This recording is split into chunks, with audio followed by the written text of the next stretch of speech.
What's going on? It's Chris and welcome to a brand new Lego Fortnite video. And today we're back with the series where I still made by creating giant legacies, pop culture recreations, one mind comes up inside of Lego Fortnite.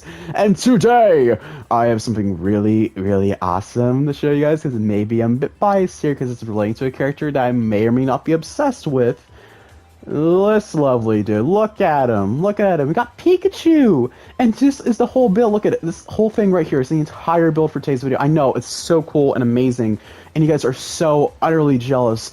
Actually, never mind. It's right there. Welcome to the glorious Pika Temple. A build that took me 12 hours and 30 minutes to complete. This time I actually did keep count because this is one of the rare moments where I actually spend a whole 2 days working on a build. This is what happens when you have a whole lot of free time, a crippling water addiction, and a really funny random idea that I'm really passionate about.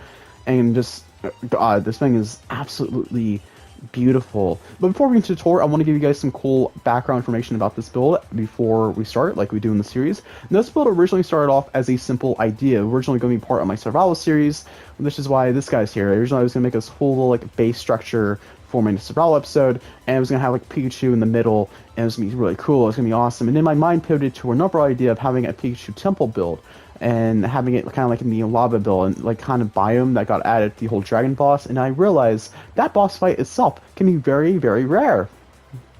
That's fun. So instead, I decided to pivot to make this episode a Lego City video, which I think was the best route of action, as it led to one of my favorite builds that I've made in a while inside of Lego Fortnite. So all that being said, let's just jump straight into the tour, shall we? Now, this build has the fun little color palette, which is, of course, this whole thing going on here with the Jago Island, the salty seaports, haunted house, and the grand, glorious, amazing Raven Roost Gallery to make the walls, with Moss Isley being the main source to make the floor. There's a whole temple design here. It was kind of given that whole effect with the corner pieces from the Jago Island. And God, I have to say, it looks absolutely beautiful. We also have a scuffed little terraforming job going on down here, which I think looks a bit nice. It is very much adding to the whole aesthetic of the build being in this tropical island, which looks really nice, with Pikachu being the main thing that brings everything together, which I must say, beautiful, gotta love it. And it's definitely, like, seriously, I might not be biased here. I may be biased because I'm obsessed with Pikachu. So, I'm just saying, it looks pretty cool. But going up here, we have a bunch of cool stuff, like this little tropical, like, trees from the Palm Paradise Gallery, some stuff from Tomato Temple going on right here.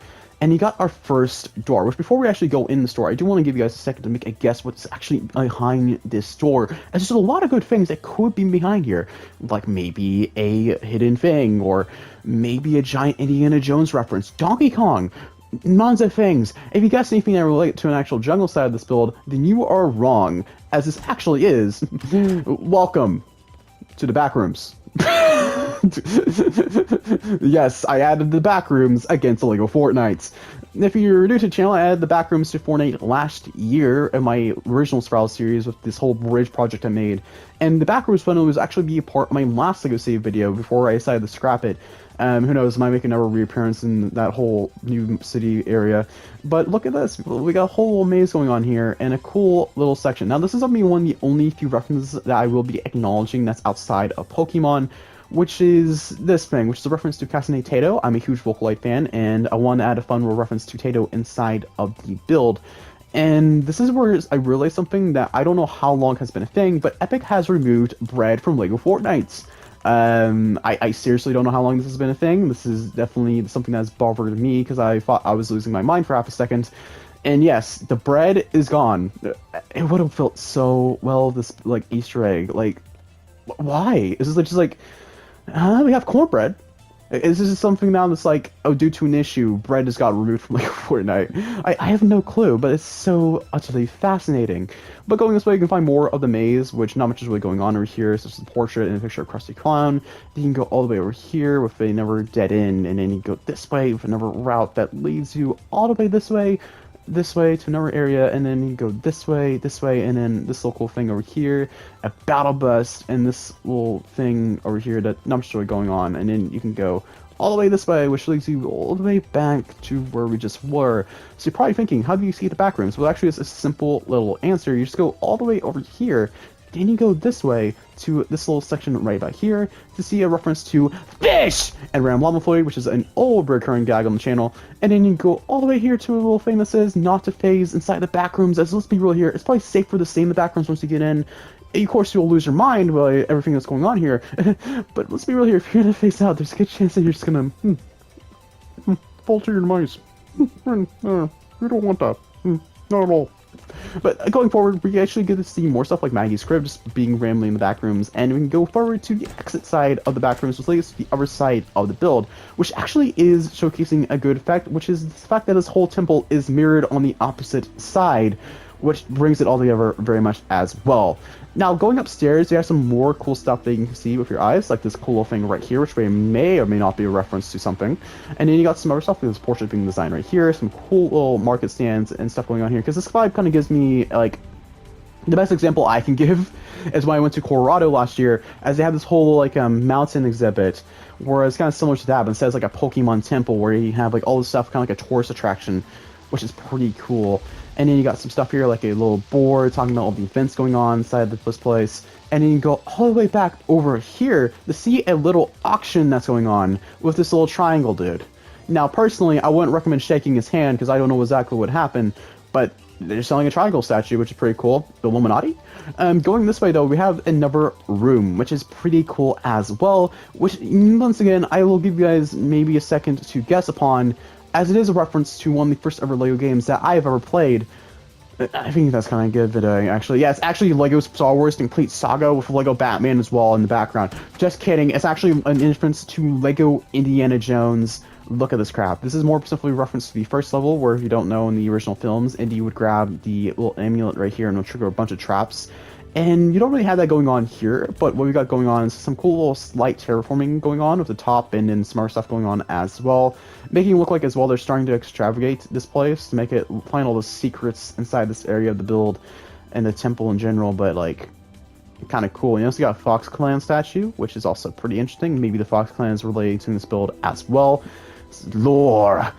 But it's some cool stuff going on here, which is pretty awesome, pretty nice, if you ask me. I really enjoyed how this room turned out. It was actually one of the last things that I made for this build, and just seeing how everything like kind of went together is really, really absolutely incredible. But that brings us up to the final layer of this onion, which is going up here to see this little section over here, which is a few things I do want to mention, like the return of my Poke Center build. If you're new to the channel, this is my Poke Center. It has made a few appearances in my videos in the past. I love building this thing, and I felt like it only fit if we're making a Pokemon-themed temple inside of Lego Fortnite. And it's almost exactly the same, besides being the sides being shrunk by 16 by 6, 8 by 16, 2 by 16. I believe that's the size of the walls. Yeah, 2 by 16. Like, it's chunked by one 2 by 16 wall, so it doesn't really have that width to it, or length. No, it's the width. Yeah, it doesn't have that width that it once had.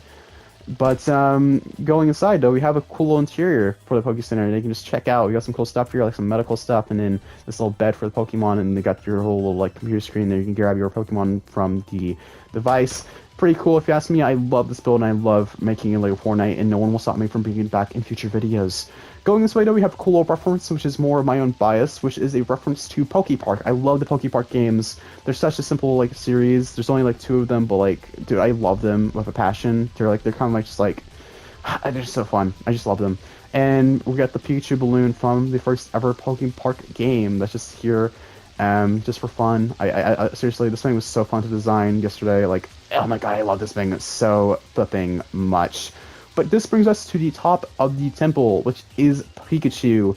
Look at him. Look at his glorious presence. And once again, I want to say, he seriously does bring everything together. Because if you look from, like, right here, it seriously is beautiful. I can just take it in. Extraordinary. Amazing. It's so remarkable. Just look at Pikachu and his glorious presence. You better do it. You better, like, look at him. He's just looking at you now. He's just I don't know where I'm taking this, but but going up here, I can actually give you guys some idea of how I actually created Pikachu, which is by using the Fresher trick. So the Fresher trick in Lego Fortnite, if you're new to Lego Fortnite, allows you to do a lot of crazy stuff. More specifically, building sideways, which is pretty cool.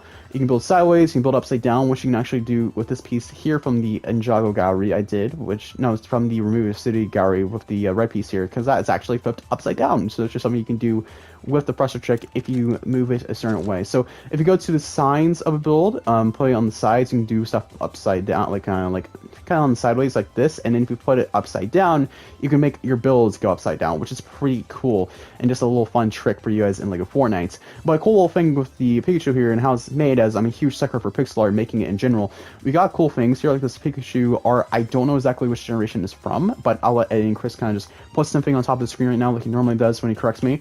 But what we got going on here is we got some cool stuff like the Daft Punk fences being used for tiles, then we got the Palm Paradise gallery also being used here alongside the Ninjago Island, then Beachard Boulevard, and then Anarchy Acres to make the brown fences kind of pop here to create the full-on design of Pikachu, which I must say, seriously, is my favorite part of this build. I'm a huge sucker for Pikachu, and like, it really does bring everything together. Like, look at that. It's just, God, it's beautiful. And that's basically it for the entire build. Once again, this whole thing took like 12 hours and 30 minutes to make. Kind of gives you an idea how long it takes to make these builds that I spent a lot of time on. But overall, this idea was a lot of fun, and I'm so glad that I got this done in the time period that I did. And there's also some other cool stuff that I want to show you guys right now, like the concept art for this build, which, funnily, this build is actually almost 1-to-1 to the original concept art before. This had like 1 to 2 differences, which is actually the whole like raising it by 1 more layer and then like kind of the sideways going up by 1 more, which is pretty cool. Really nice seeing like how like far these builds go with like concept art. I love showing this stuff in videos to kind of be an idea of the creative process behind these things. So like you can see a lot of the like references which you may have not noticed inside today's video, and you can see some other cool stuff as well, like the original idea for this build. Which once again, this build was very fun playing together. It was a lot of fun just having the whole thing just slowly kind of just emerge into existence. And I'm gonna be real here, I love making pixel art. This is my first time making pixel art for a build, and I'm planning on maybe adding a Sonic biome maybe right here, like a little green hill zone area right over here eventually, and have a little Sonic on top of it. I think that would be really, really cool. But yeah, that's basically it for today's video. I hope you guys did enjoy this one, and if you did, definitely let me know what you guys liked most about this build and what you guys would see next from the series. What you guys would like to see next from the series in the future, as it's a lot of cool ideas that are currently in my mind. I know Into the Pit might be one of the next episodes, especially when I go on break.